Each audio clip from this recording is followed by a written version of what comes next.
Okay, we are in. Which way do we go? That is the question. We'll go this way.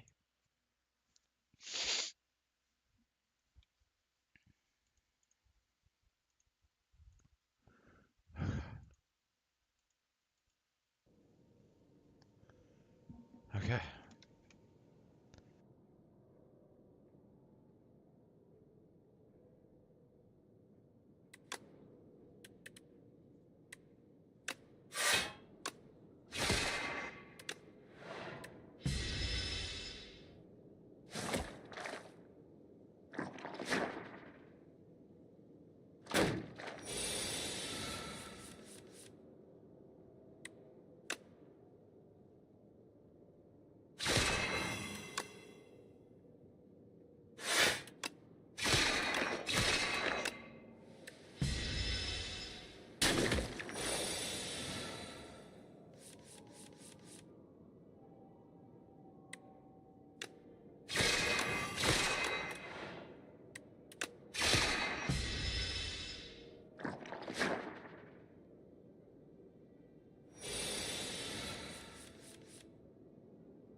Elon Musk just announced a major tech breakthrough, and this is one of the most important videos that a Tesla stock investor can watch. So buckle up and let's go for this ride. This is exciting. And yes, this is coming directly from Elon Musk. Just now, Elon Musk has formally announced Digital Optimus, a joint XAI Tesla project coming as part of Tesla's investment agreement with XAI. This is all happening right now, just now announced. This will run very competitively on the super low-cost Tesla AI4, paired with relatively frugal use of the much more expensive XAI NVIDIA hardware, and it will be the only real-time smart AI system. This is the tech breakthrough, the big news. It will be the only real-time AI system. And Elon Musk himself literally is saying this is a big deal. You can think of it as Digital Optimus AI being System 1, instinctive part of the mind, and Grok being System 2, thinking part of the mind. In principle, continues Elon, it is capable of emulating the function of entire companies. That is why the program is called MacroHard, a funny reference to Microsoft. And Elon continues by saying no other company can yet do this. This is important. And Tesla is going to directly benefit from this. This is huge. This is big news. This does change quite a few things positively for us Tesla stock investors going forward in the long term. And this is an official post from Elon Musk just now posted. MacroHard with Digital Optimus is a joint XAI Tesla project coming as part of Tesla's investment agreement with XAI. Grok is a master conductor navigator with deep understanding of the world to direct Digital Optimus, which is processing and actioning the past 5 seconds of real-time computer screen video and keyboard/mouse actions. Grok is like a much more advanced, more sophisticated version of turn-by-turn navigation software. But now they are going to combine the two, and that is going to make a major difference in what Elon Musk is taking on and the progress and the technology that he can create. And Elon specifically said the MacroHard project will be our most important project. And the thing is, this whole thing is going to run on cheap Tesla's $650 AI4 chips, plus a minimum XAI NVIDIA part. So largely, this is going to come directly from Tesla's hardware.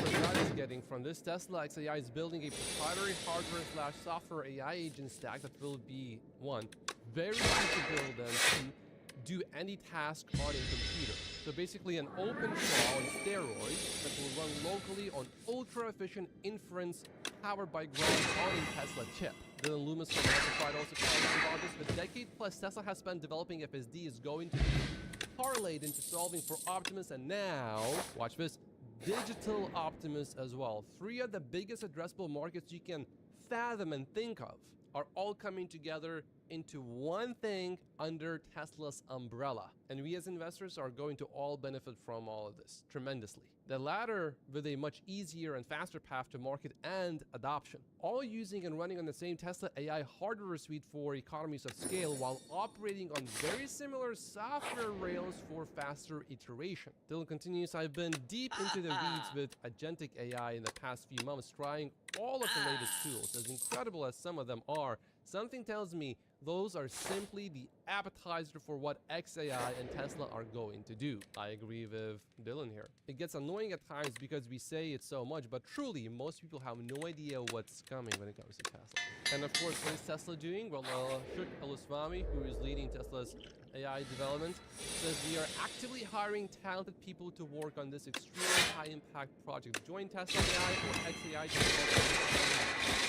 another way how Tesla is strongly benefiting from working directly with XAI and investing into XAI. Talent can go either to Tesla or into XAI, and XAI is a much smaller company, so the pay benefits are going to be significantly different, or the structure can be set up in such a way that if you actually make a big difference, you will be paid accordingly to that. Whereas at Tesla, it's a little bit harder to do that because Tesla is such a big company, and it's much harder for one single individual to increase the valuation of Tesla. But while certainly it's not easy for any one single person to increase the valuation of XAI, it's certainly much easier to do that than to do that with Tesla. So some people will naturally just want to work at XAI, but some would prefer Tesla much more over XAI. So Tesla's actually benefiting from this synergy.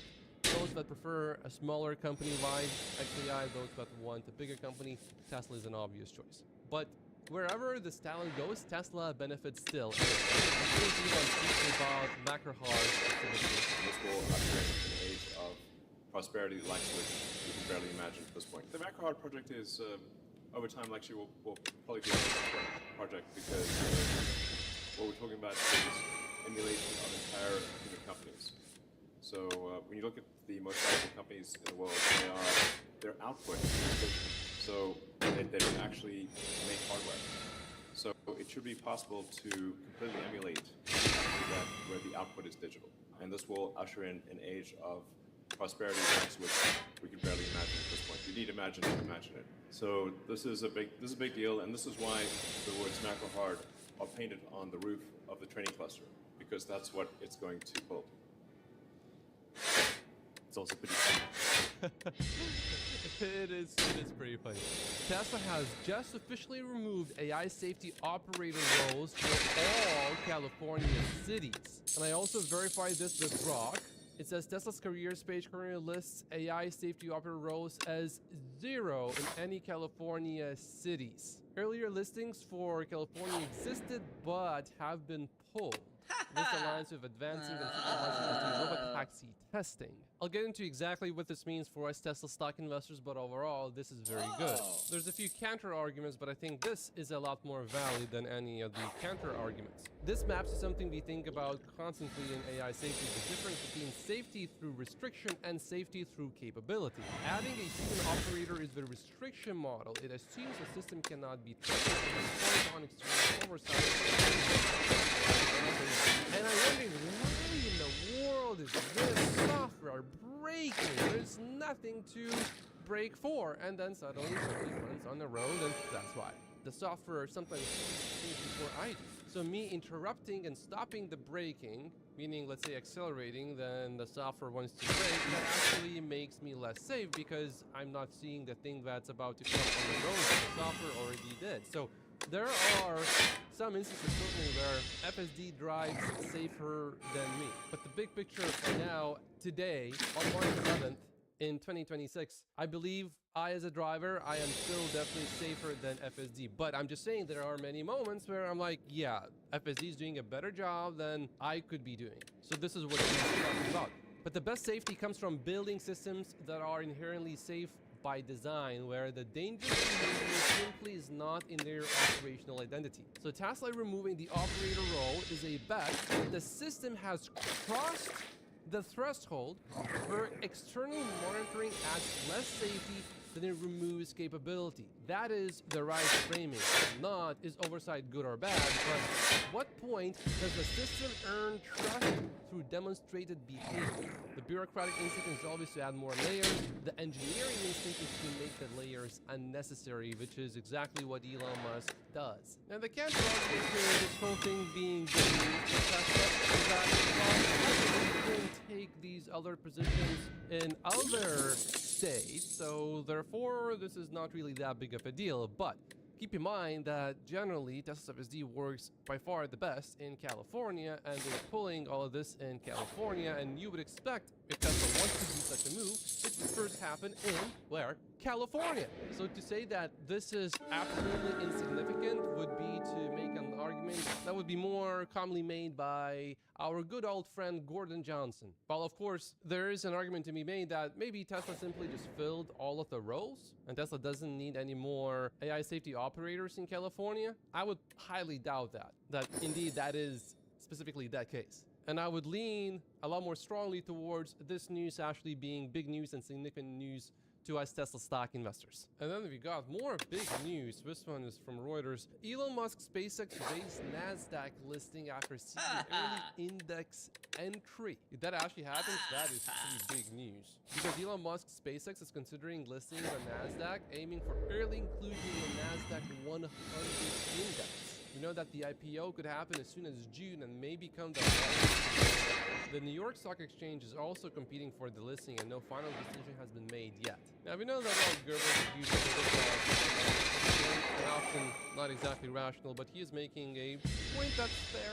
to make. It is indeed highly unusual to demand being included in this index from the IPO, but also SpaceX is so huge and massive that to me it makes perfect sense. While of course it is unusual, but it makes sense.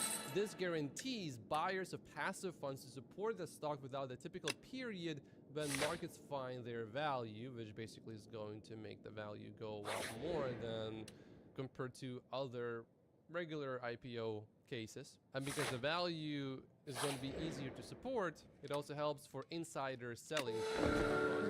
Also, Reuters source says that SpaceX eyes for a $1.75 trillion IPO. This is all supposedly according to 4 people familiar with the company's thinking. At this point, this is all confidential, so Reuters is not revealing their sources. Now, how come other companies have not been included in the NASDAQ 100 the moment they IPO? Has there ever really not been a company big enough to do this? Well, NASDAQ actually proposed a new rule last month that could potentially spur the addition of newly. But keep in mind the proposed change, which is not final and could take several months to take effect, probably just in time before June, is designed to entice richly valued private companies like SpaceX, Anthropic, and OpenAI, among others, to list on the exchange, the sources said. So under NASDAQ's fast entry rule, versions of which are being considered by some other indexes, a newly listed company would be eligible for accelerated inclusion on the NASDAQ 100 in just under a month if its market capitalization ranks among the index's top 40 current members. SpaceX is seeking a value of about $1.75 billion for the IPO, which would make it the 6th largest company by market value in the US based on the latest share prices. Newly listed companies have to wait 2 a year before they are eligible for entry into indexes like the S&P 500 or the NASDAQ 100, first needing to demonstrate to investors that they are stable enough to handle the volume of buy orders from international investors. And Elon Musk is making some big moves here, and certainly going to benefit SpaceX. And I have no doubt, basically, if SpaceX stock does well, that also is good for Tesla stock. If SpaceX stock goes down, probably not the best thing for Tesla. And as Tesla stock investors definitely want SpaceX valuation to be really high, because if Elon Musk ever needs money, do you want him to sell SpaceX or do you want him to sell Tesla? SpaceX would be the preferred option of choice. So to me, as a Tesla stock investor, even if we cannot get any of our hands on SpaceX somehow, I see this as very good news. And if you want to see what happens when a company is included in a major index, look at what happened to Tesla. So, following the announcement on Monday, November 16th, 2020, that Tesla would be added to the S&P 500 index, the stock surged by over 20%. The day following the announcement, so November 17th, the next day, shares jumped as much as 12% in regular trading. But then look at the total surge between the initial announcement and the official inclusion on December 21st. Tesla stock soared significantly, with some reports noting a 57% increase from the announcement day before its official addition. And the surge was driven by massive demand from index funds, which were forced to buy shares to match the index, making it the largest ever addition to the S&P 500 at that time. And then we had 30 plus cybercabs on the move via transport trucks and the crash testing facility. Also, the cybercabs being loaded onto the trucks have steering wheels, so this means these are for testing purposes only, likely headed to cities around the country as Tesla prepares for cybercabs to enter into the robotaxi fleet sometime in April. And as I reported many times before, Farzad obviously thought that cybercabs could definitely have steering wheels, and I never disagreed with the idea that cybercabs could have steering wheels, and we see that they have steering wheels. So Farzad is celebrating here. Joe, listen to what you just said. The car that is being sent for crash testing, all these cars have steering wheels in them. Joe, please, just listen to what you just said. Farzad got a lot of flack from everyone for holding on to this position. And he's being proven right now. Keep in mind that supposedly these are just for testing purposes, specifically for crash test purposes. But the fact is, this proves that Tesla can easily add a steering wheel to any cybercar. And here we saw side and rear camera washing operation. Good time my this. On transport trucks. You can see it right here. That's how it works. So yeah, if the cameras get dirty, the car can just wash cameras by itself. If you notice how strong the washer is, it's like, whoa. That's how repeater washer really ejects the fluid. Gonna need some clearance for anyone standing near there. Oh, and if you notice, the back camera was also being cleaned, right? You can see it's getting a little wet here. It's not really such a strong ejection as on the side one, but clearly water comes down there as well. Here's me zooming in. All right. Oh, actually, there was, I just noticed there was one right here. See? That one. So every camera I assume has an ability to be washed. So we saw the back, the side, and then the other side. So it's 3 of them. Oh, and a Sabre cab was spotted being tested in Washington, D.C. publicly. Also, the Secretary said this on autonomous vehicles. I want the technology to be developed in America. I want the rest of the world to use American technology. I don't want to see a foreign competitor or foreign adversary, Communist Party, beat America. This is a national security issue, an economic issue, and a safety issue. So regulation is looking positively for Tesla, and that should not be an issue for expansion. Clearly, the government supports what Tesla wants to do. So the sentiment that we are seeing is very welcome. He also said this now at the first autonomous vehicle safety forum. A lot of our top leaders from Waymo, Zoox, and Tesla are here, and we are going to have a day-long conversation. If you have an autonomous vehicle, do you need a steering wheel? We have to rethink some of our requirements, especially for autonomous vehicles, which will allow them to bring down price, maintain the safety structure, but move forward and be competitive with the rest of the world.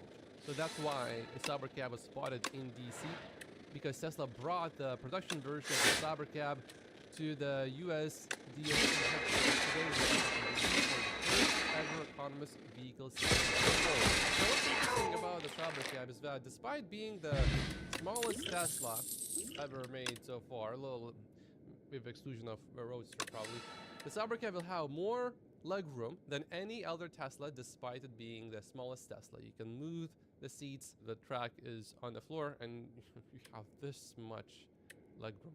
Looks very comfortable. You know, personally, one of the most annoying things for me when I get into an Uber is I have to sit in the back seat, and I hate that. And I hate it because, one, often the suspension in the rear is stiffer, although that's not usually the problem. The most annoying thing is I sit on the right side in the back usually, and I have this big seat in front of me blocking my vision ahead, so I can't look forward. I can only really look to the side, and I prefer to look straight ahead.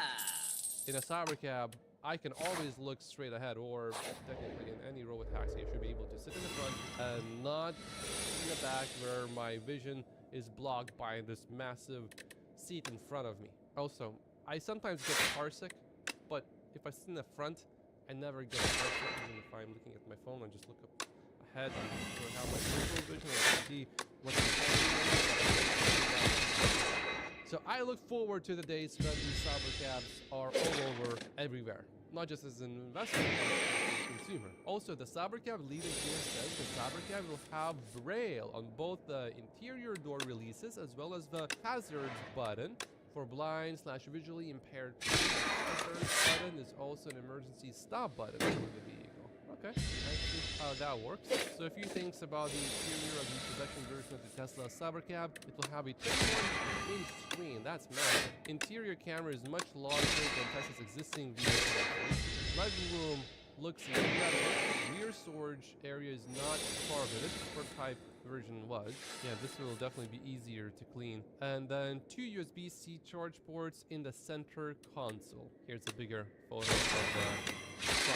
Man, that screen is massive. Also, there's some good news about Tesla's vehicle sales. The Tesla Model Y is selling at unprecedented speed in Korea, and Tesla seemingly is doing well in China currently. The Tesla Model Y became the top-selling vehicle in the new energy vehicle SUV category sold in China in February, and China sales have been revealed as well. Interestingly, the number of sales, this is an increase of about 42% compared to the same month last year, which is good news. And James says, would like to see the wholesale number for better clarity, but overall, this is a strong domestic sales number for February. I still expect quarter growth on the sales in China, despite the negative year-over-year result. Very high January and maybe February exports are driving this, but we'll see. Overall, regardless of how you interpret this, certainly it's good news. We've got some more good news about the Tesla Semi. Tesla Semi exceeds expectations in a 4,700-mile Moan transportation trial.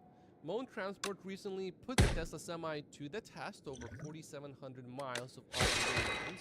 The truck achieved an incredible level of efficiency of 1.64 kilowatt hours per mile in their testing operations. The company said they were thrilled with the results. Now, someone asked a fair question, maybe an obvious question, but is that 1.64 kilowatt hours fully laden or empty truck? And this number is pulling cargo. And in terms of economics, how much more does it make sense to have a Tesla Semi compared to like a diesel Semi? Well, over 1 year, let's say if it went for 100,000 miles, a Tesla Semi, charge it, if you get this straight to charge it, it's going to cost you about $15,000. If you have a diesel Semi, it'll cost you, based on this calculation, cost you $70,000 just in fuel alone. So $55,000 in a year. This is not about saving the environment. This is about saving companies' bank accounts. And this is quite interesting. Elon Musk's XAI has just won a power plant in Mississippi to help power its massive Colossus data center. The proposed PSD permit in front of the board today not only meets all state and federal regulations, but goes above and beyond what is required by law. Now, why is that specifically interesting? Omar pointed out an Elon Musk-owned fossil fuel power plant. Now I've seen it all, he says. He got some Powerwall news. Tesla has announced that it will launch Powerwall 3 in Japan. And then we got it says the internal AI agent is designed to perform tasks on a computer, from software interaction to code generation and real-time decision making. Some compete and work from XAI's Macrohard project have reportedly shifted to Tesla's autopilot team as development ramps. Unlike Macrohard, which relied more on static screenshots, Tesla is using a real-time control approach similar to how a physician processes live video. This came out before the official announcement, which gives us a bit more insight into how it all happened. Also, Tesla has just begun to open its charging network to other EVs in Malaysia. I do have a slightly mixed emotion on this. I wanted to charge my Tesla this one time about maybe 3 weeks ago. I pulled up and there's no spot for me to charge. The app said that there was, I think, one spot available. When I go there, there is a spot. But the charger wasn't working. Now, there was already someone from Tesla trying to fix the whole thing, so that's okay. But there were 2 other EVs, not Teslas. And if I said that I did not feel slightly annoyed, I would not be completely truthful with you. But the good news is I only had to wait 3 minutes and then a spot opened. So not really a problem. But that was the first time I pulled up to a supercharger and I did not have a spot for me to charge. But also, if you know, Tesla is opening many more superchargers, and that specific location is already a new location. So overall, I have no complaints. Tesla is definitely doing a good job, and it's opening more locations everywhere. But I'm just pointing it out. Sometimes it is a little bit of an issue. We definitely need more superchargers in the long term. First of all, I know some of a supercharger sometimes, when I want to go charge, I do a bit of a, let's call it a long cut on the way to my destination. Not really a long cut, but 15 minutes, 10 minutes, even 5 minutes, whereas gas stations on the way all over the place. Now, we got some boring news, which is not actually boring news at all. But the Boring Company's Proof-Rock 2 digging machine has just emerged next to Westgate in Las Vegas, a 2.28-mile long tunnel, about 3 kilometers. The longest single Vegas loop tunnel drive yet. The Boring Company's Vegas loop, and is done building 68 miles of tunnels and 104 stations in the next few years. That's about 100 kilometers from our European friends. That's a lot. And that's an interesting report. A new coalition of companies that includes Google and Tesla will address energy affordability by tapping into underused electricity grid capacity. And of course, Megapacks would come in pretty usefully here. Well, this is quite interesting, really. RJ, the CEO of Rivian, he's going to copying Elon Musk, you could say. He does everything that Elon Musk does, at least from the outside. At the first glance, it sort of looks so, but just at a much smaller scale. It has worked out pretty well so far for him, though. He has become very rich. RJ Scaringe has raised 500 million. All right, well, good for RJ. He says, we are building AI-powered robots, models, hardware, and deployment infrastructure that will perform real tasks in real plants at real scale. Well, we'll see about that, but good for him. And we got some news from UAV. UAV just unveiled its second generation blade battery with new flash charging technology. And look at how fast supposedly it is going to charge. The company plans to deploy 20,000 charging stations across China by the end of 2026, aiming for faster, safer, and smarter EV charging. And the charging speed displayed here, so right now it's at 10%, and it goes to 70%, and I believe what they said is 4 minutes. 4 minutes and 51 seconds. Pretty nice. Clearly, EV technology is improving. Now, will this actually materialize in such high speeds for actual consumers? We'll see about that. But the thing is, EV charging doesn't have to take a long time. Clearly, it is going towards the direction of not taking a long time. And Porsche is launching a new EV. It's a Cayenne SUV. I have a few friends that have Porsche SUVs, and I'm pretty sure they prefer an electric this, so they're going to be pretty happy with this. In the meantime, Rivian is discontinuing $72,000 R1T dual standard and $76,000 R1S dual standard trims, which is basically a price increase of the lineup, but also they are launching this other new vehicle R2, which is a less expensive SUV. Today, Tesla stock closed up 2.15%, while the markets were basically that's definitely good news for Tesla, outperforming the markets. My name is Matt Postius, and I will be back with the next video when there's more big Tesla stock news. Probably, hopefully, on Friday, or if not Friday, then maybe Monday. I do have a lot of other responsibilities currently, and there's another business of mine that's requiring a bit more attention than usual, so if there is no big news, that's why I might choose to skip a video instead. But I'll be done with that soon, and I'll be right back to the usual schedule as before.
last time you were here, you wore a hooded blazer.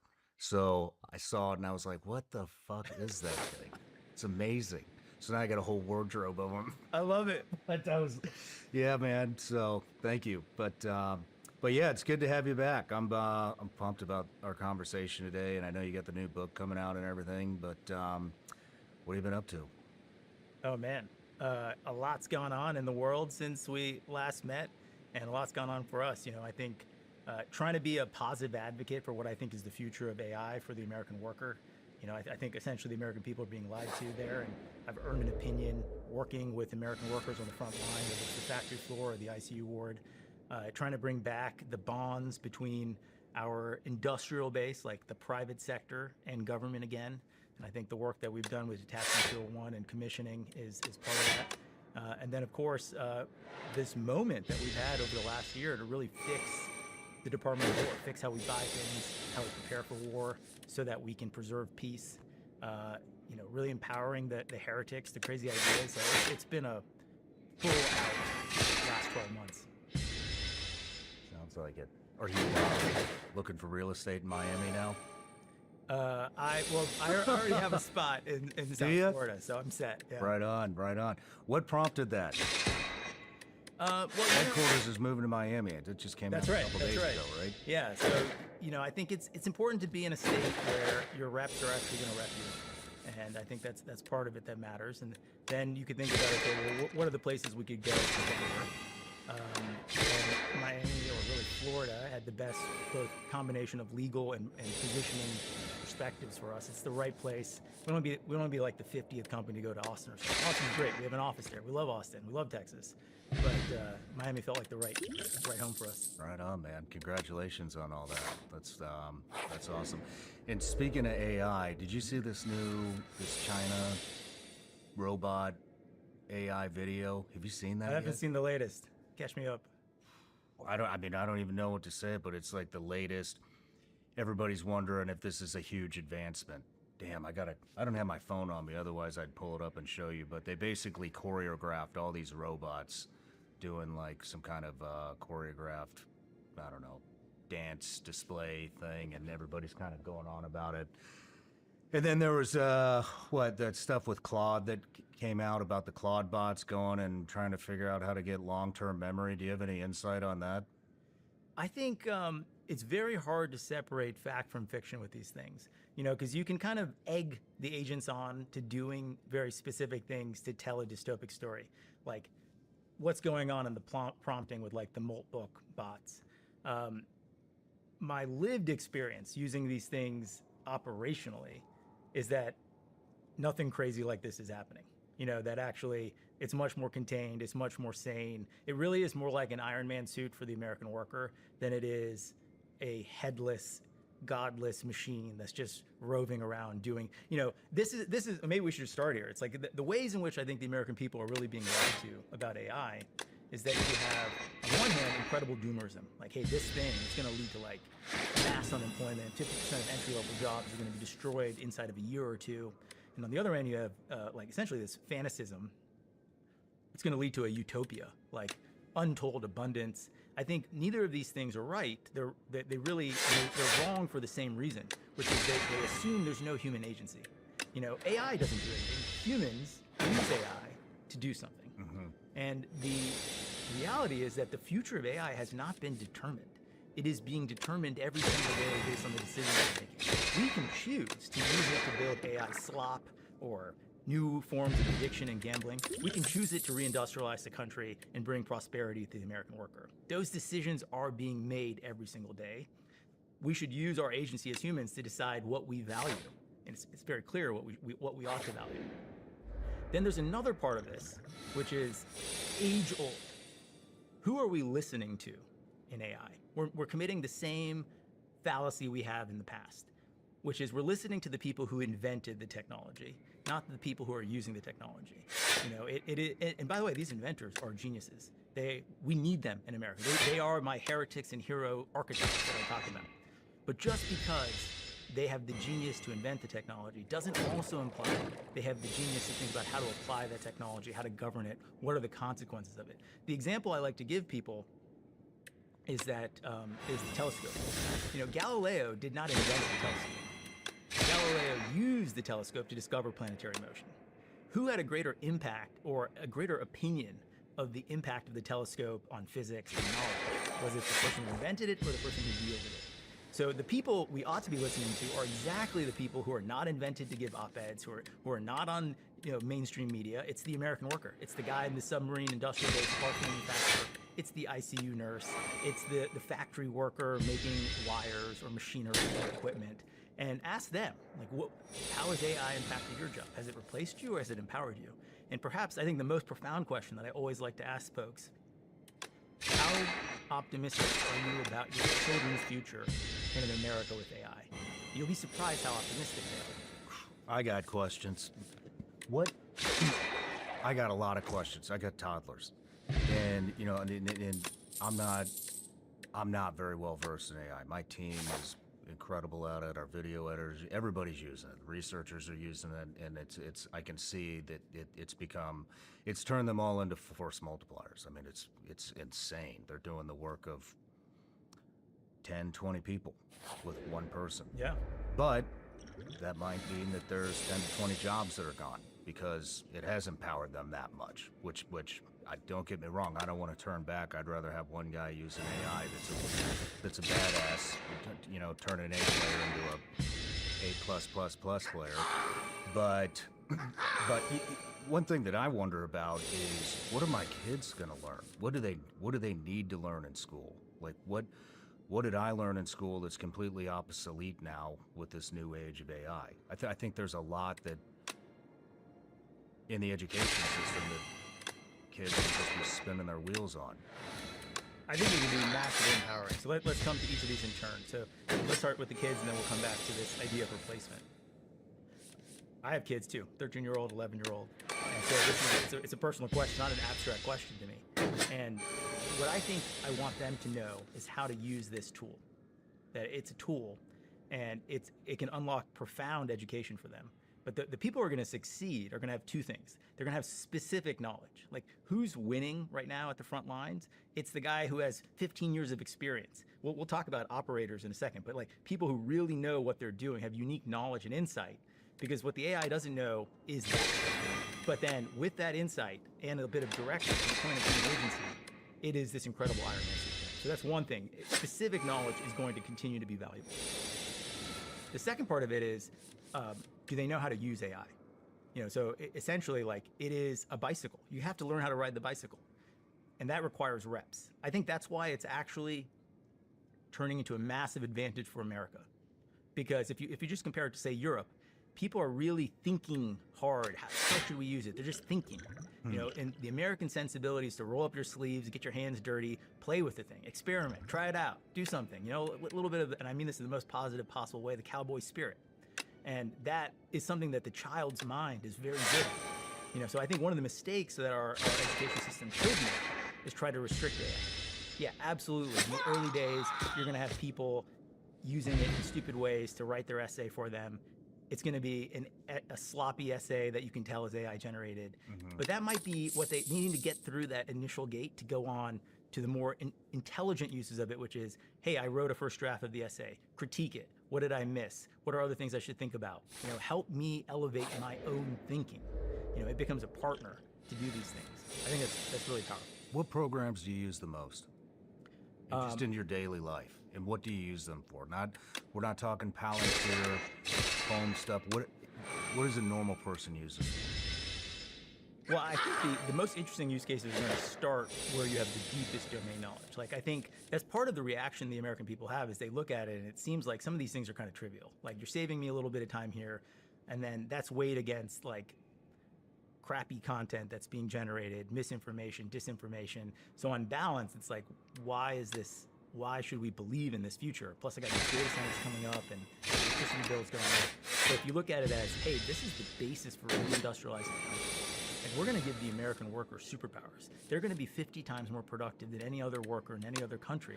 And that's not just a matter of pride. That economic leverage is how we bring back manufacturing to the U.S. We're not saying we're going to compete symmetrically. This is David's slingshot against Goliath here. Like, yeah, okay, the Chinese are the best at mass production today. What is our asymmetric approach to regaining the very thing that we once created?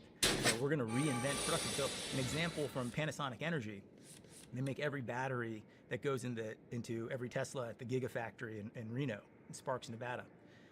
This is exquisite, high-end Japanese technology that is operated. The employee base in that region of Reno, they're prior casino workers. So the old apprenticeship journey to learn how to operate and maintain this equipment used to be 3 years. With AI, it's 3 months. That's leading to more employment, not less. And this is the way in which, like, it's like, from my point of human agency, how do you choose to use this stuff? It really does matter. And I think on the consumer side, yeah, it's going to help me, categorize my bills better. It's going to help me write responses. I think all those things are trivial. The real stuff is going to start in the enterprise and work its way back. Gotcha. I think one of the exciting things I've seen is that actually, historically, with these technology revolutions, the government and the military in particular has been one of the last adopters. But I'm actually seeing One of the last adopters? historically, with AI, that's not the case. Okay. I thought that's moving where you were very going. I fast. was like, holy shit.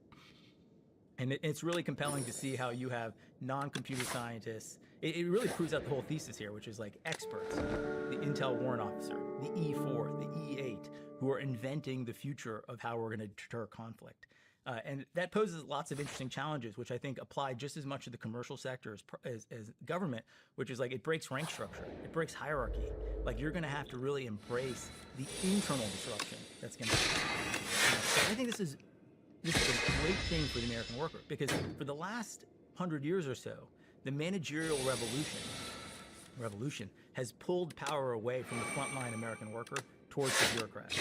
AI is reversing that trend very quickly. And that's very destabilizing for the middle manager, where you're going to see a lot of resistance out of this.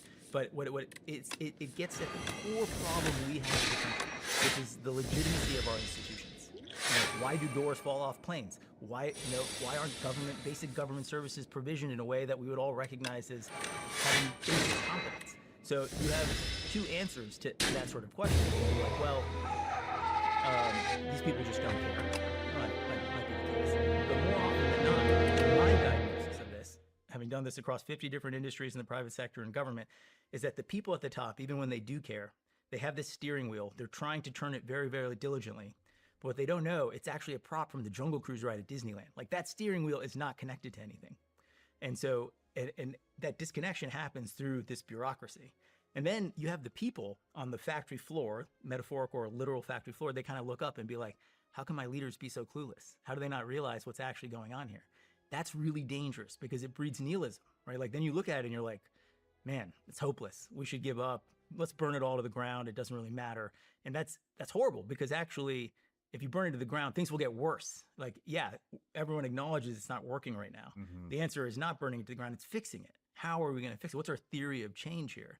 And the theory of change has to start both at the bottom and at the top. At the top, it starts with people who care, people who want to get things, high agency leaders who care about the outcome. Then they need the tools. Everyone needs the tools to do this. And so then how do you empower the people at the bottom closest to the problems to actually go solve these tools? That, I think, is a quintessential American characteristic. Like, we think about it as mission command, give the intent, let these people run, let them cook. Don't like overmanage them. Don't drain the creativity out of their souls. You think of every innovation on the battlefront, it was like the E4 rolling tanks across Europe in World War II who discovered additional ways of getting through equipment, right? And the generals would let the soldiers cook. This is a powerful moment for the country. When you're talking about, that it's going to replace the middle managerial class and in bureaucrats, I mean, my mind went straight to Doge at the beginning of the administration and all that went into that and all the fraud and all the shit that they uncovered, and I just don't feel like much happened. So, that was kind of the first run, but I mean, how is it going to work itself out? Have you thought about that? How's it going to replace them? Where are they going to go? I mean, it's going to be, I think it's very apparent, it's going to be a fight. In terms of the workforce. Yes. Yeah. So let's there's this concept called Jevons paradox. When when we started inventing more efficient coal burning steam engines, everyone thought that the consumption of coal would go down, but the consumption of coal skyrocketed. Now that the engines were more efficient, the cost to transport goods per mile was actually dropping. And so then the number of engines we wanted went way up, and the number of trains we wanted went way up. There's something like that.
nights and weekends boot camp to learn how to build their own AI apps. These are not computer scientists. I'm not even trying to make them computer scientists. They're people who have deep domain knowledge of what they do. They manufacture wiring. They are ICU nurses. One guy's a potato farmer in North Dakota.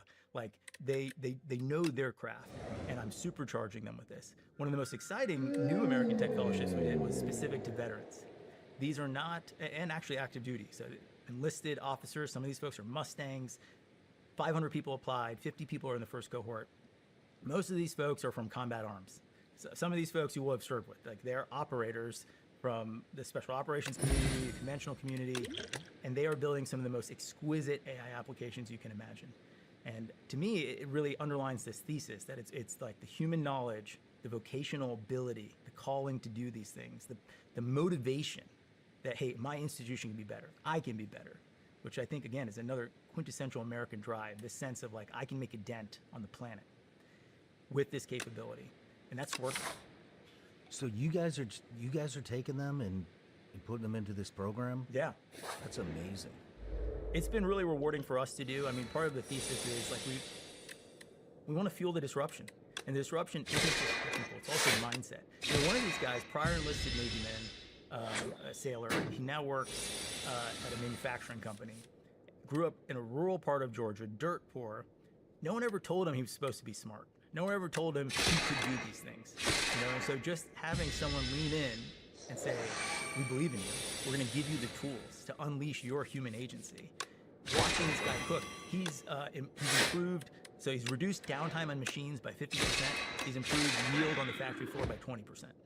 These are big numbers. You know, it's shocking, and you're really looking at the output of one person. You know, one person who all that potential was latent. What the AI did is it removed all the drag, to your point, that all the ideas he had, he could now realize. And that's going to have a compounding effect. Like, it's like, this is how we grow our GDP. This is how we become a prosperous nation.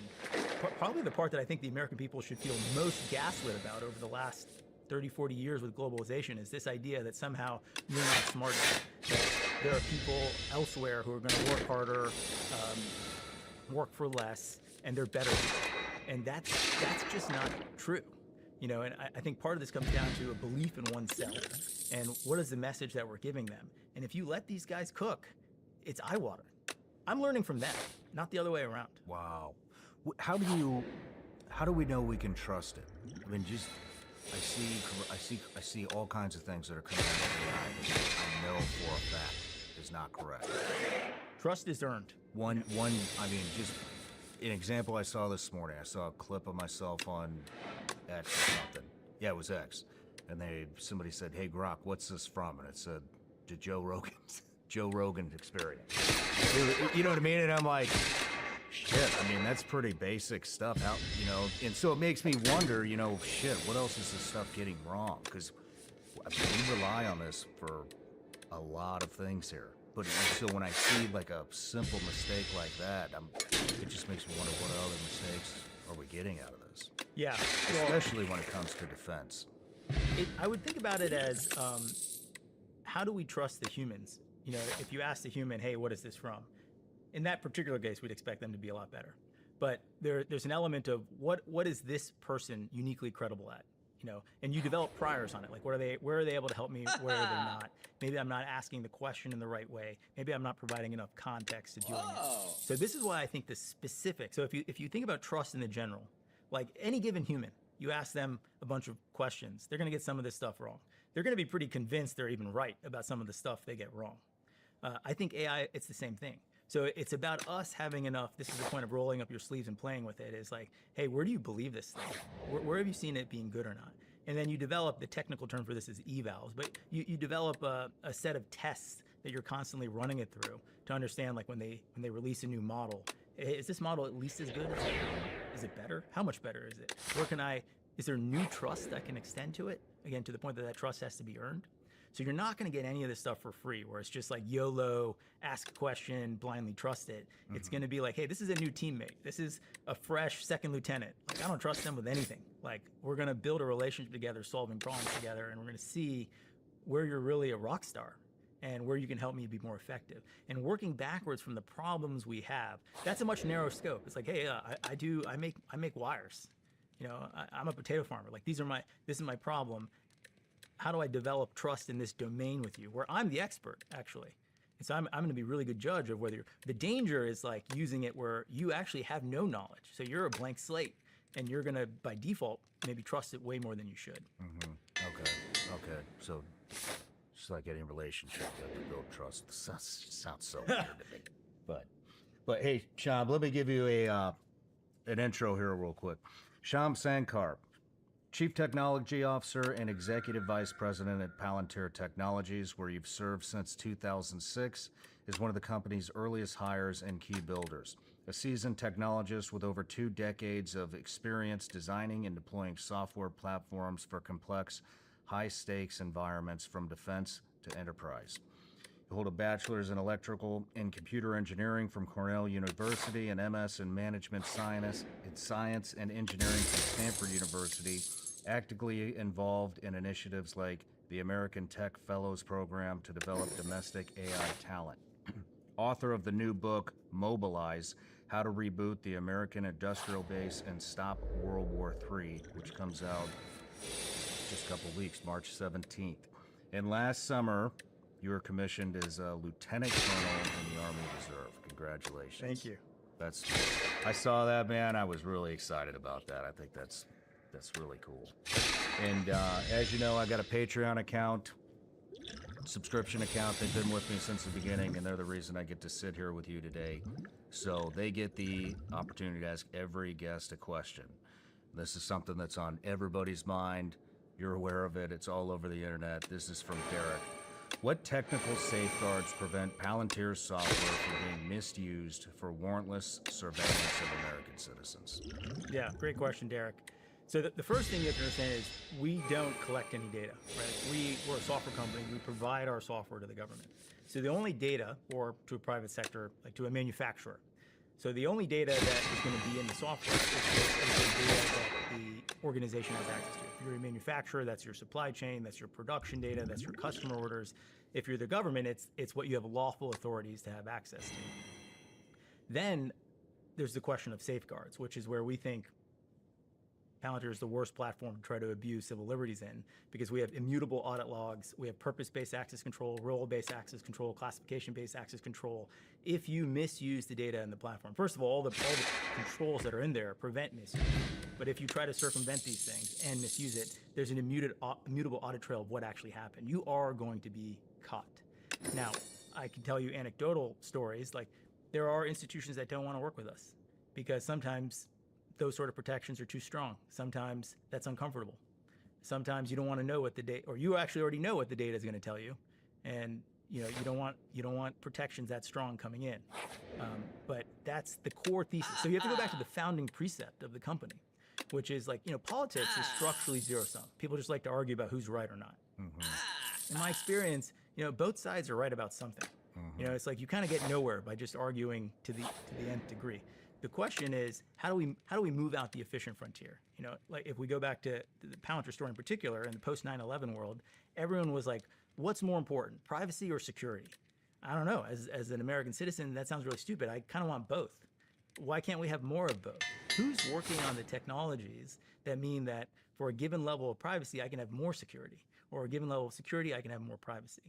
So how do you bring more nuance to the question? So if you can protect data in a more fine-grained way, if you can attest to the purpose with immutable audit trails, maybe you can have reasons to have access to data on a temporary basis. Maybe you can have condition-based access to data. Given what's happening in the world and a precept of human intelligence that's telling us about something, we're in a new regime for a limited period of time.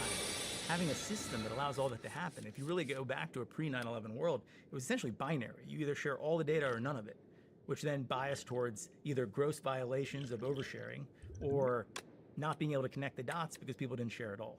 That's insane. That's the position you don't want to be in. Now, the reason we tend to get attacked is we're living in the messy reality of the arena.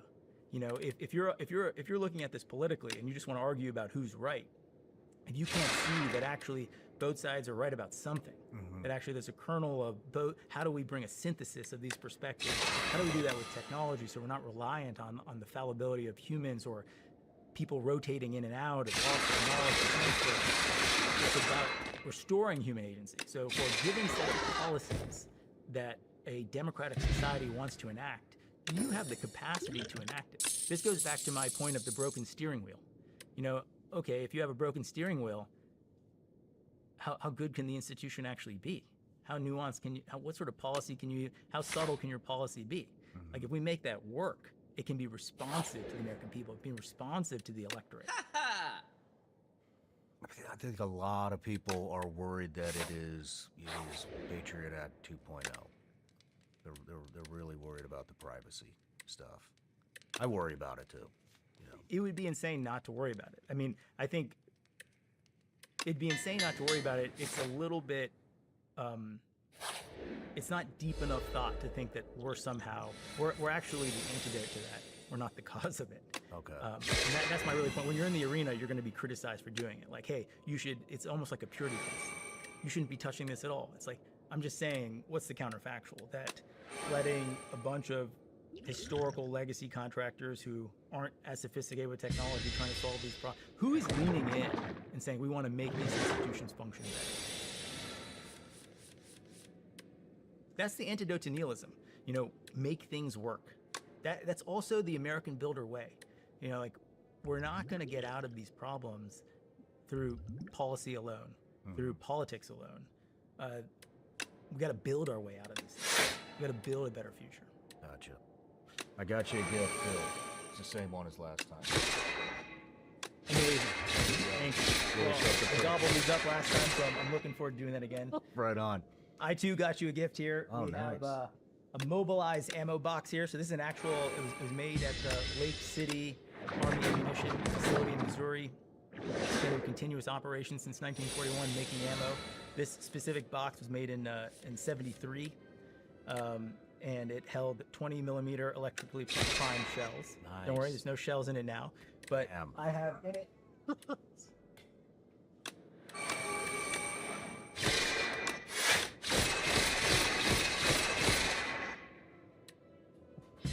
in a little mobilized swag. So we have the book, we have a hat, some stickers, some patches.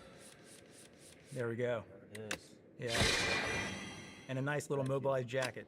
Oh, perfect. Thank you. All right, let's move into how do we prevent World War III.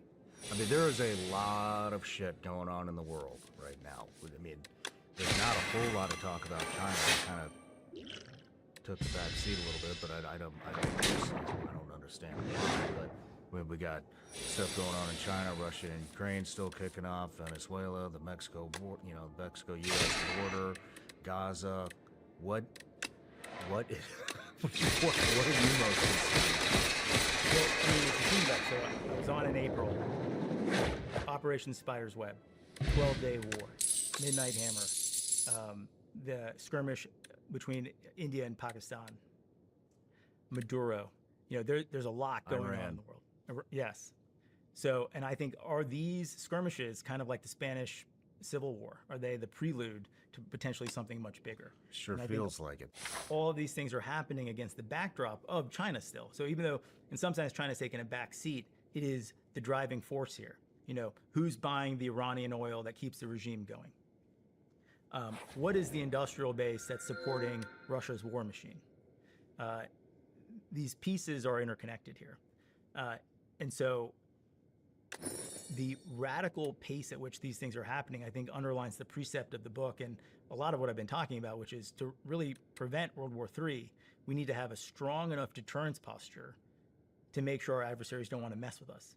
And I'd say things like Midnight Hammer and Maduro are really the first things we've done that have restored deterrence, this sense of, oh man, I have been underestimating the US. And we have to continue that trend where the kind of missing part is, I think if you thought about it as a spear, the pointy end of the spear is really good. You look no further than Midnight Hammer or Maduro to see that. The shaft of the spear needs work. That's the industrial base. That's our ability to link the factory floor to the foxhole. And just like we learned in World War II, it is like large-scale conflict these protracted conflicts are about your industrial capacity. We outproduced our adversaries in World War II. Even Stalin was shocked at our productive capability. And we have to recognize in the present moment, through a series of bad policies really since the end of the Cold War, an unfettered belief in globalization, we have put a lot of our capability in the hands of our adversary. And it's not just weapons. That's the easiest place to focus. You could say, okay, we have roughly 8 days of weapons on hand. 100 days. Look at pharmaceuticals. You look at rare earths, and yeah, those rare earths go into weapons. They also go into cars. And our entire global Western auto industry will be brought to its knees if we don't have sovereignty over these things. With pharmaceuticals, 80% of our generics come from China. And if in a conflict, obviously, we're not going to be getting those things. And the American people are not going to have an appetite to have their 5-year-old suffer or potentially die from an ear infection that we basically think of as a trivial sickness today, common ailment that goes away. We need to have our own sovereignty over these capabilities. That itself is deterrence. Like having our own pharmaceutical manufacturing capability, that is deterrence.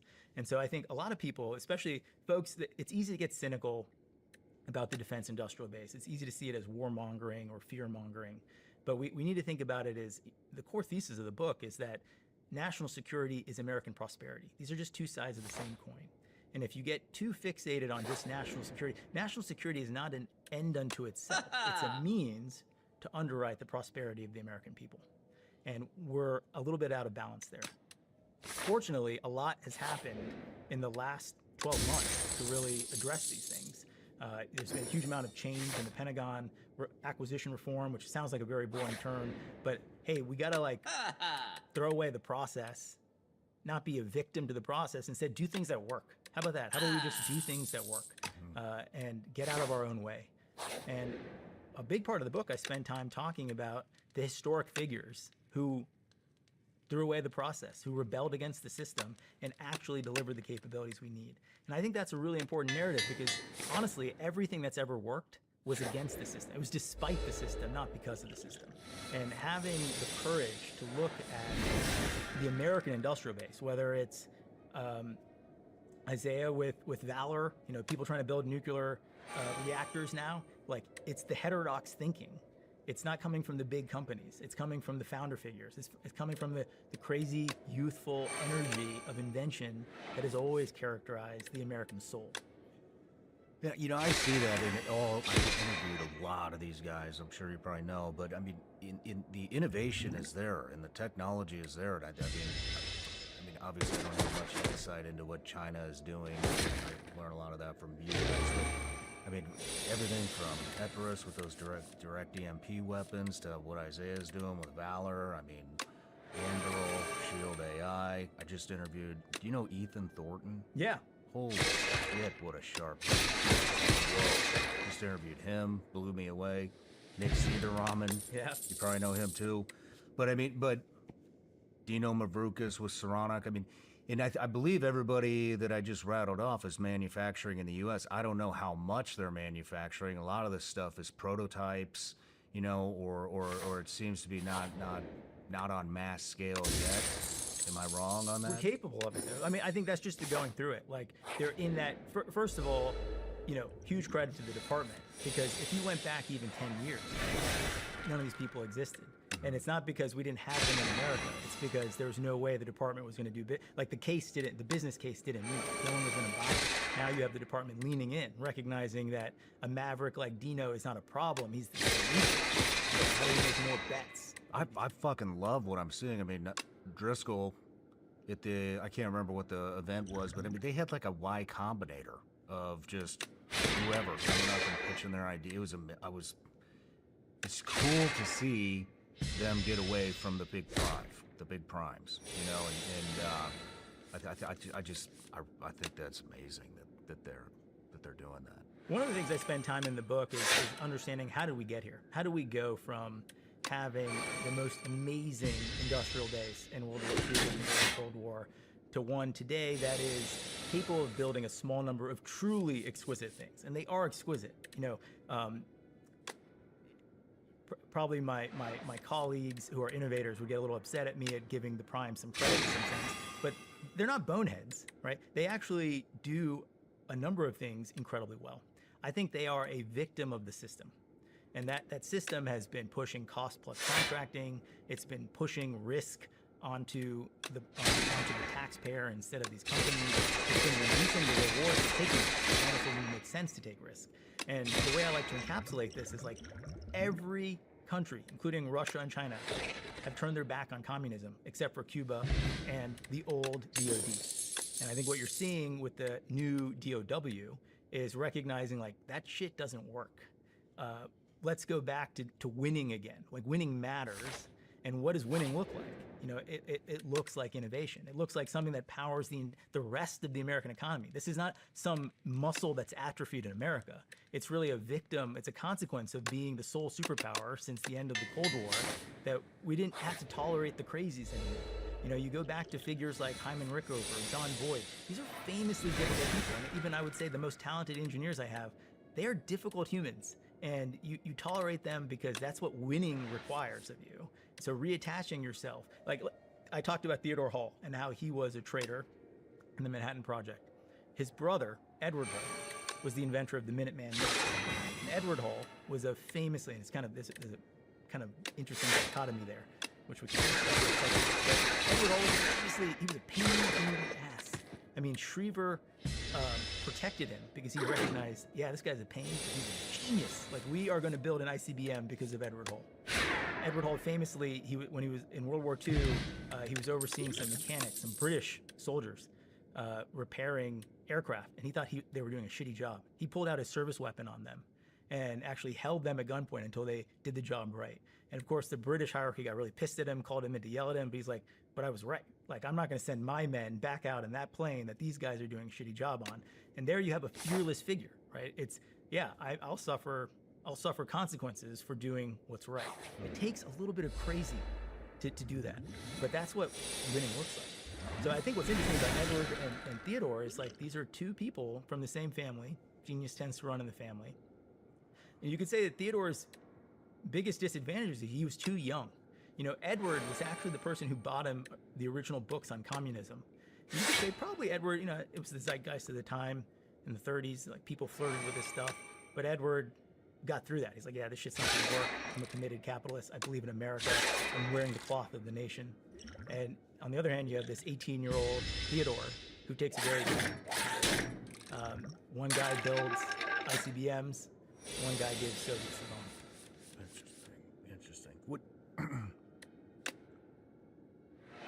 I just want to backtrack a little bit. I mean, it's been almost a year since we chatted last.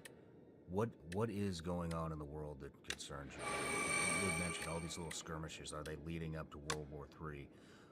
How do you see that happening? Are you seeing alliances built behind the scenes, maybe behind the scenes, things like that?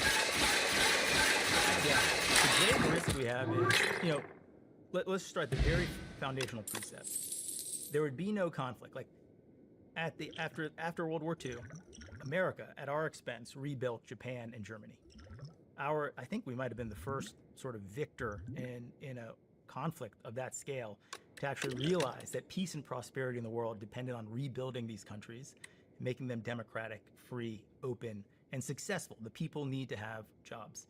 Most of the electronics industry in Southeast Asia, that was an intentional decision by us to take manufacturing from the US, send it there. Yes, we had the benefit of cheaper labor, cheaper goods, but it was also a way of developing their economies, creating stability and prosperity and influence. The challenge for us with the CCP is their goal is not simply to be prosperous, because I think if that was their goal, there would be no tension. It is also for America to fall. And I'll give you an anecdote to look at this. Look, it is absolutely within their prerogative as a country to decide if they want to buy our soybeans or not. That's a business decision. I don't begrudge them if they want to, buy it from Brazil and not us. I prefer they buy it from us, but fine. It is not a business decision when you decide to smuggle in agricultural fungicides so that we can't grow soybeans. And it's happening? Oh, yeah. I had no idea. This is the first time I've heard. How long has that been?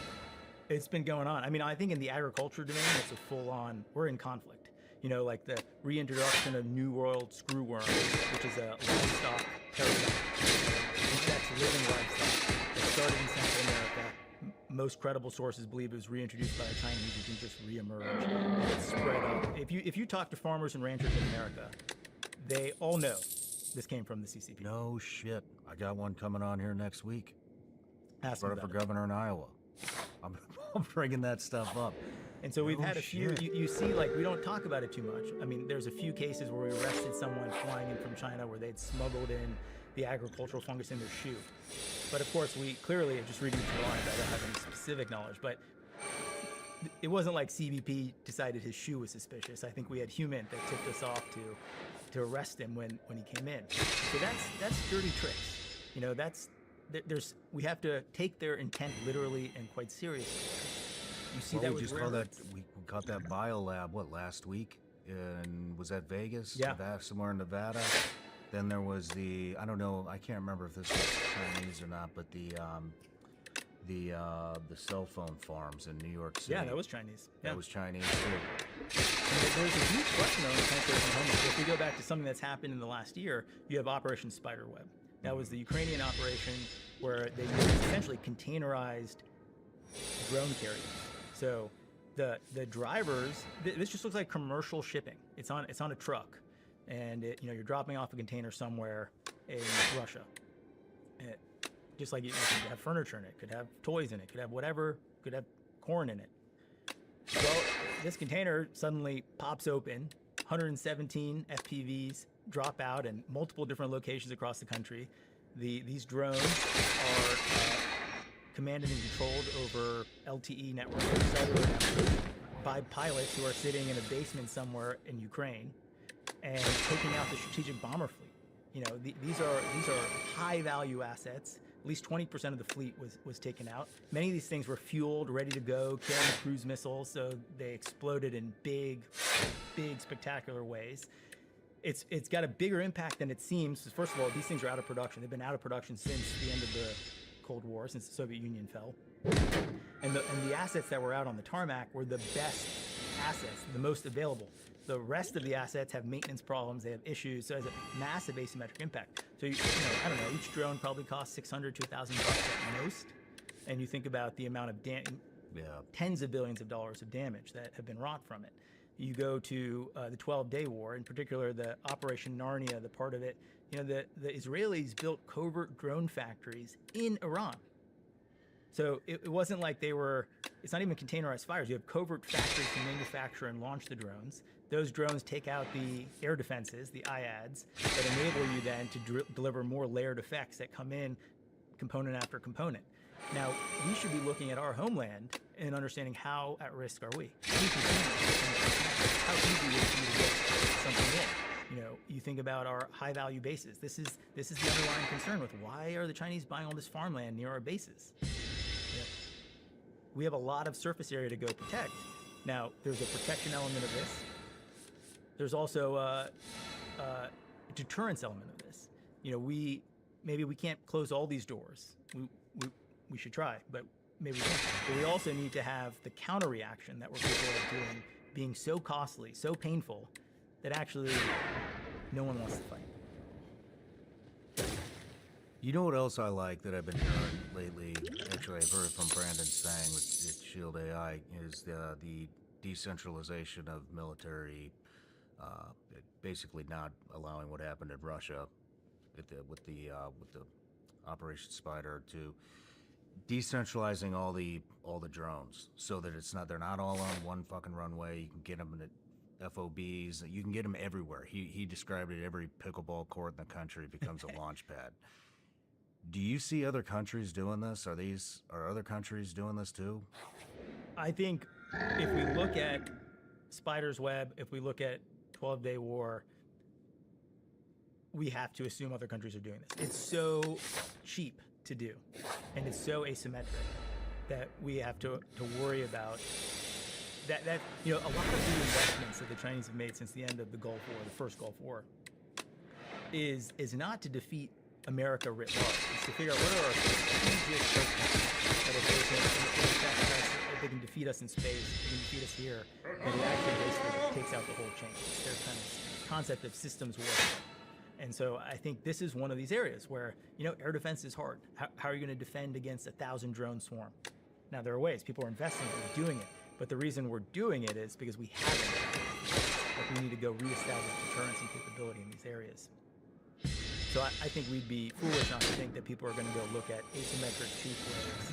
And then we, of course, should be thinking about the same thing. I mean, I think one of the great ideas that's implicit in Brandon and the XBAT is, like, we need to create lots of problems and dilemmas. Like, across the first island chain, we should be able to launch from anywhere. You know, are you going to be able to hold continuous custody of those targets as the adversary? Are we going to be able to outpace your magazine? Even if you're great at production, like, are things going to get through that reduce your capabilities? Can we go after a systems warfare perspective of taking out the least amount of things that cause the amount of pain that get you to save?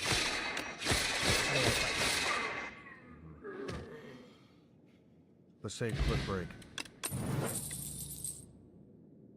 Running a business means wearing a lot of hats. One minute you're focused on growing the company, the next, you're buried in paperwork, tax forms, onboarding documents, and payroll logistics. If you've ever spent an entire afternoon dealing with admin work instead of actually building your business, you know exactly what I'm talking about. Gusto is online payroll and benefits software built for small businesses. It's all in one, remote-friendly, and incredibly easy to use so you can pay, hire, onboard, and support your team from anywhere. With Gusto, things like automatic payroll, tax filing, simple direct deposits, health benefits, workers' comp, and even 401k options are handled all in one place. They offer unlimited payroll runs for one monthly price, so there's no hidden fees or surprises. It's built to save you time and take the headache of payroll and HR. And that's exactly why I use Gusto right here at the Sean Ryan Show. It makes it easy, especially for people that don't know anything about business, like me. Try Gusto today at gusto.com/SRS and get 3 months free when you run your first payroll. That's 3 months of free payroll at gusto.com/SRS. One more time, gusto.com/SRS. When the health system fails you, it's on you to get ahead of it. That's why I take my health seriously and try to stay proactive, especially when it comes to things like cholesterol health. Cholesterol is one of those things that can be tough to manage. Sometimes it's a lifestyle issue, but for a lot of people, it runs in the family, and it feels like it's out of your control. That's why I've been paying attention to Dose for Cholesterol. It's a clinically backed cholesterol support supplement that targets triglycerides, LDL, HDL, and total cholesterol. It's also simple to work into your day. It's just a daily 2-ounce shot that tastes like mango. No pills and no pills. I've been using Dose along with some of the guys on the SRS team, and it's one of those things that's easy to stay consistent with. I only talk about products on this show that I actually like, and Dose is one of the best out there. It uses ingredients like turmeric, amla, and other naturally occurring ingredients. And it shows up right at your door, so you don't have to think about it. New customers can save 35% on your first month of subscription by going to dosedaily.co/SRS or entering SRS at checkout. That's dosedaily.co/SRS for 35% off your first month subscription. All right, Sean, we're back from the break. Let's talk about the Colonel. Colonel Kukor. So one of the cool things in the book is we tell the story of Colonel Drew Kukor, a Marine intelligence officer, who was really the father of AI in the modern Department of War. And the journey is it's an exceptionally interesting one, because I think a lot of the heroes and heretics I talk about, they're from the past. Here we have one in the present, and looking at how much bureaucracy he had to fight. His nickname in the department was the Iron Dome of Pentagon bullshit. Like, the amount of pain this guy went through to birth it is truly incredible. And I think it's important because today people can look at Maven, which I think is the most consequential operational use of AI anywhere in the world, and be like, oh, it was always going to be. But really, it started as a rogue project in a cubicle in the B ring of the Pentagon. And even before then, you could say, well, what motivated this Marine intel officer to go after this? You know, so with Colonel Kukor, you have a very interesting personal story. This guy grew up in Southern California, single mother, a Mormon, dirt poor. So when he ended high school, he had a kind of fork in the road. It's like, I can go to the trade schools, I can join the military. So ROTC scholarship, went to college, joined the Marines. And I think it was roughly 2012, he had this really catastrophic experience where 2012, 2014, somewhere in that time range, where he was on a helicopter trying to land on Mount Sinjar to evacuate the Yazidi who had fled to Mount Sinjar with ISIS pursuing them. And a young Marine thought he saw RPGs and waved off the helicopters from landing. This guy was probably, 24 hours in, bleary-eyed. It turned out there were none. But because of that, you have hundreds of Yazidi who then were sex slaves, tortured. They were lost, basically. And this is a sort of initial catalyst for him. He got a just fixation on, like, computer vision could have told me whether there was an RPG or not. Why are we having a bleary-eyed Marine having to make this determination? How do I get better tools for the operators? This has huge consequences in terms of human life here. And so when he had the opportunity to start Project Maven, it was this rogue AI effort in the Pentagon. And, the Pentagon has this sort of myth. Nothing good should come out of OSW. Everything, or OSD at the time, but everything needs to come from within the services. It's very parochial, and this was this kind of centralized, protected effort that everyone tried to take over and over and over again. Kukor was this amazing blend of, he's an operator who understood acquisition and understood technology. It's like kind of this, it's the triple threat here, the fact he can bring all this together. And he had this deep experience from his time in the Marines, like, the government instinct to try to invent everything internally is going to fail. Let's go out to Google. Let's go out to the leading technology companies in America and ask them to help us solve this problem. It was a heretical approach that led to lots of pushback, lots of bullshit. It was under his leadership we had the famous kind of 2017 walkout where Google said, like, we're going to leave Project Maven. We don't want to work with the department, that sort of crucible for Silicon Valley, which, to Google's great credit, that's not their position anymore. They're very much in the fight. They're all in. Go ahead, finish the story. Sorry. Yeah, no, we should get to it. I think this man was so successful. So, like, all the services didn't really want to adopt this. Like most good things in the military, you start with JSOC. People who just want to get things done. They have very little religion, and outcomes are the only thing that matter. And so in 2017, it started very successfully. It grew. It came over to the conventional side with 18th Airborne because there were a bunch of JSOC operators who became in charge of the conventional units. And it started automating the targeting cycle. It's like we could go, at the time it was 12 minutes, which is impressive. Now it's closer to 2 minutes or less from detecting a target to putting fires on the target. Wow. And it kept expanding. You could think about that as a very narrow slice of the problem, which is in the foxhole. But how do you integrate that back to supply? How do you think about, okay, what software based on my resupply timeline, based on my magazine depth, based on the effect it's going to have on the enemy? How do we get so good at this OODA loop that our adversaries can't get?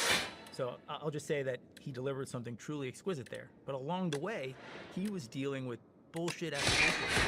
People who were threatened by his program would file IG investigations. The best, one of them, always anonymous, of course, that this Marine officer was accepting bribes. He had stashes of money at his house. He is housing illegal aliens in his basement. Holy shit. Thing after thing. So NCIS actually went out to his house. Again, this is a devout Mormon, 4 kids, 1,400 square foot house in Northern Virginia.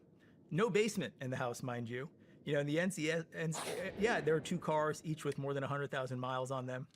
If anything, the NCIS officer left thinking, how are you making this work? But these things matter. They came after his rank. They tried to demote him to lieutenant colonel.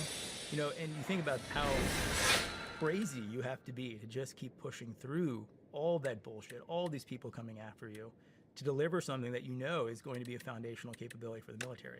And I think that's the sort of arc we see, like whether it's Hyman Rickover or Boyd or Colonel Drew Kukor, that's the sort of commitment you see to the nation.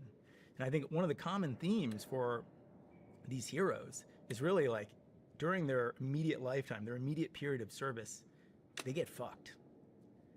And it's only later on, when the history is written, when people can look at it with clear eyes, that they get lionized. We recognize their immense contributions.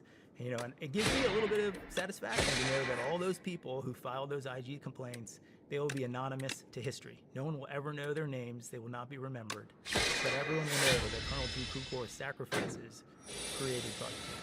Man, why did Google? What changed? Why are they back? We were living in a weird period. One, you definitely can't discount Trump derangement syndrome. So there's that part of it as an overlay. But we're living in a weird period coming out of GWAT, still in GWAT, where we had no great power competition. There was no sense of threat to the nation. Like, you were over there fighting and people were going to the mall. Like, Well, do you think that's because we were distracted or we were complacent? Yeah, absolutely. Okay. I mean, the great power, it was a happening. threat. We just weren't aware. Yeah, of it exactly. because We weren't organized around it. We weren't mobilized. And so this kind of left people this kind of existential angst of like, what is America for? Are we even good? Are we the good guys? What's the counterfactual? A lot of these things you really understand because are we perfect? Absolutely not. Are we better than any alternative out there for the world? Yeah. As someone whose alternative is being dead in the ditch in Lagos, that's never been a question. And I think there's a certain complacency when you don't have to deal with that. I think the Ukraine war was a big turning point where people realized, wait a second, Russia just decided to roll their tanks across the border one day? You mean like this rules-based international order just doesn't maintain itself? It was a stark wake-up call. So then people, I think, and I wouldn't say it's perfect uniformity in Silicon Valley, but I think people kind of recognize like, oh, maybe everything I'm able to do is a consequence of the prosperity and freedom that this country has given me to be able to do these things. And that these things aren't free. They're not a given. That there is a world where these things can be taken away from me. And that's driven a lot of it. There's a lot more to get, I think. And this sort of epistemic humility of the people who invent the tools, the people who use these tools, neither alone are going to have the full answers. It's a big part of one who has been such an advocate for it.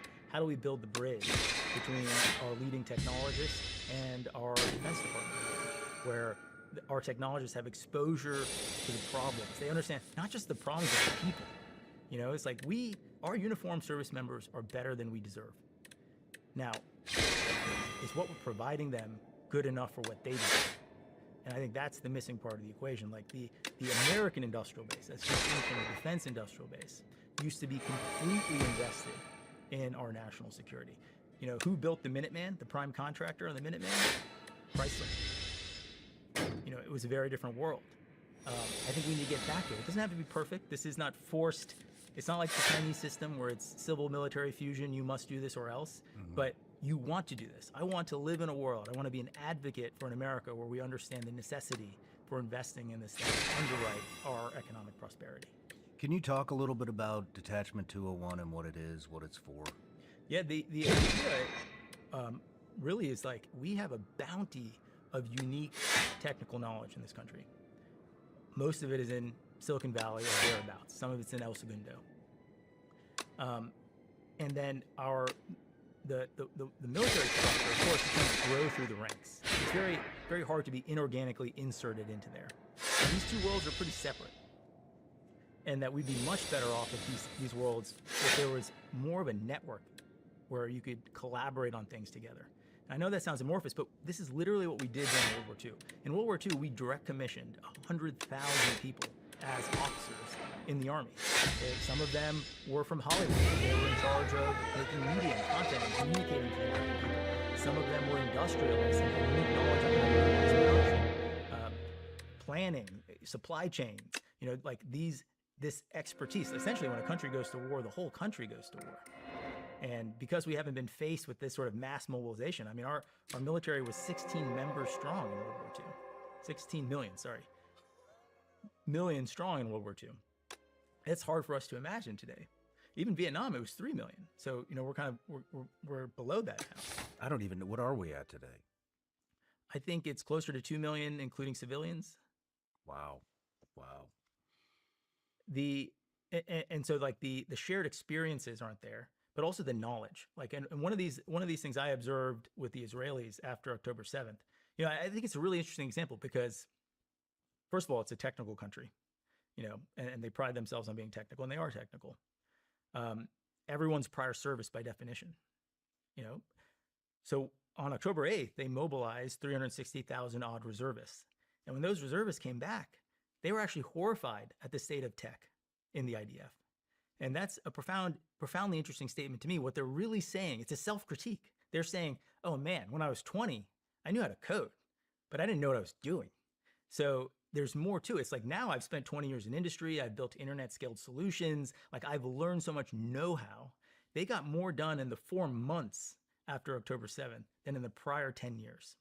Wow. We have that times 100 in this country. Mm-hmm. And we're just not enabling the people with those skills. Like, if China makes civil military fusion a requirement, we make voluntary civil military fusion impossible.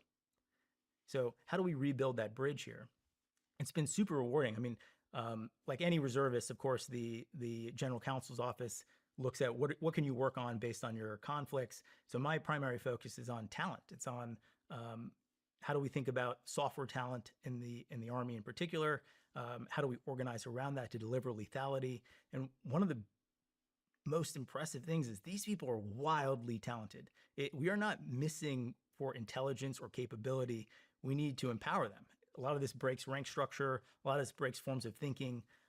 How can I leverage what I'm seeing at the most productive commercial companies, how they're leveraging their talent, their factory floor, how they're empowering them, the tools they're providing them to empower our warrant officers and our E4s. Like, the best programmer I've found in Hawaii is an E4.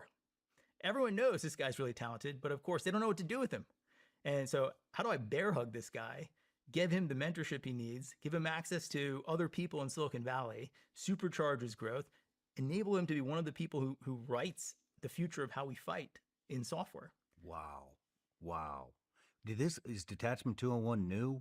Was this stood up when you joined? That's right. Yeah. It's the CTO of Meta, Andrew Bosworth, Kevin Wheel from OpenAI, Bob McGrew, who is essentially the inventor of ChatGPT, myself. We're the first 4, and we hope it'll be a very successful program that delivers incredible value to the Army, and they'll see need and value in continuing to grow it. So this is the program you were talking about at the beginning of the interview, where we're taking active service members, and you guys are basically their mentors. So that's Detachment 201 is our reserve unit in the Army. I have a separate program at Palantir that's the American Tech Fellowship. Okay. There, where we let active duty and veterans apply. And we've run a few of them. There's a fellowship specific for veterans and for the active duty community where we teach them these tools. Largely, they're transitioning members. So how do I help them actually get amazing commercial jobs where they are AI application developers, even though 4 months ago they were JSOC operators? Okay. So one is transitioning into civilian life, the other's keeping it in. One of the ways in which these things relate, though, is just recognizing how capable the uniformed service members are of building these applications, whether they're going to build it as active duty for war fighting, or they're going to build it as part of the greater American industrial base for commercial and private sector actors. Like, goes back to my underlying point that, like, wow, we are drowning in talent. They're going after fraud? You know, Yeah. our problem is not do we have talented enough people. It's like, are we allowing them to apply themselves? Are we taking the shackles off? Are we letting them run? Are we embracing the fact that, yeah, rank means nothing? Going back to Kukor, the only thing in the IG investigation that he would say guilty as charged is he was